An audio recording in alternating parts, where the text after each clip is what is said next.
Case పెట్టాల్సింది CM brothers పైనే అంటూ వార్తా కథనంలో చూడొచ్చు. సో చిత్రపటంలో కూడా మనం చూసినట్లయితే బీఆర్ఎస్ ప్రధాన కార్యాలయంలో లగచర్ల మహిళలతో నిన్న కేటీఆర్ గారు మాట్లాడారు.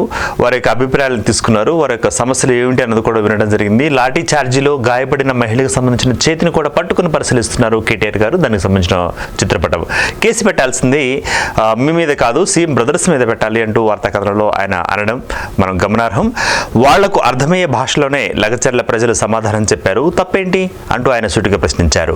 ఫార్మసిటీని ఆపేది ఎవరంటూ గిరిజన రైతులపై తిరుపతి రెడ్డి బూతులు తిట్టారన్న విషయాన్ని కూడా ఇక్కడ గుర్తు చేయడం జరుగుతుంది కేటీఆర్ గారు.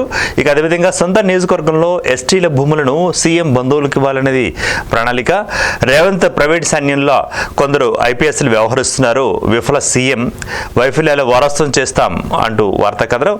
ఇక ఏడాది పాలనకు -10 మార్క్స్ మేము ఇస్తున్నామంటూ బావమరిదికి అమృత కాంట్రాక్టుపై న్యాయ విచారణకు రేవంత్ సిద్ధమా అంటూ కూడా మరి ఆయన ఆంధ్రజ్యోతి దినపత్రిక ఇచ్చిన ప్రత్యేక ఇంటర్వ్యూలో చెప్పడం జరిగింది. దీనికి సంబంధించిన వార్తా కథనం.